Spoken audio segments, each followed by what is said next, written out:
శబరిమల దర్శనానికి అయ్యప్ప స్వాములు పోటెత్తారు. సంక్రాంతి మాసం దగ్గర పడుతుండటంతో ఆంధ్రప్రదేశ్, తెలంగాణ, తమిళనాడు, కర్ణాటక, మహారాష్ట్ర, ఉత్తరప్రదేశ్ రాష్ట్రాల నుంచి భక్తుల రాక శబరిమలకు విపరీతంగా పెరిగింది. తెలుగు రాష్ట్రాల నుండి పెద్ద సంఖ్యలో మాలదారులు శబరిమలకు చేరుకుంటున్నారు. దీంతో అయ్యప్ప దర్శనానికి 12 గంటలకు పైగా సమయం పడుతోంది. పంబా నుంచి శబరిపీఠం వరకు భక్తులు కిక్కిరిసిపోయారు. గంటల తరబడి భక్తులు క్యూ లైన్లో వేచి ఉండాల్సిన పరిస్థితి నెలకొంది. భక్తుల రద్దీ దృష్టిలో ఉంచుకుని దేవస్థానం ట్రస్ట్ కీలక నిర్ణయం తీసుకుంది. మకర జ్యోతి సందర్శనం రోజున దర్శనాలపై కొత్త నిబంధనలను విధించింది. మకర జ్యోతి దర్శనం కోసం పరిమితి మేరకే భక్తులను అనుమతి ఇస్తామని ట్రావెన్కోర్ దేవస్థానం ట్రస్ట్ పేర్కొంది. ఈ నెల 14న 40,000 మంది భక్తులకు, 15వ తేదీన 50,000 మంది భక్తులకు దర్శనం చేసుకోవడానికి అనుమతి ఇచ్చింది. మరోవైపు 14, 15 తేదీలలో మహిళలు, పిల్లలు రావద్దని భక్తులను కూడా అప్రమత్తం చేసింది.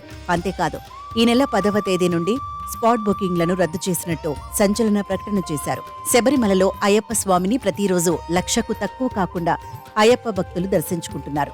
నవంబర్ 17 నుండి డిసెంబర్ 27 వరకు మండల దీక్షకు వచ్చిన భక్తులే 32 లక్షల మంది ఉన్నట్టు ట్రావెన్కోర్ దేవస్థానం పేర్కొంది. దీంతో ఏకంగా 241 కోట్ల రూపాయల ఆదాయం వచ్చినట్టు వెల్లడించింది.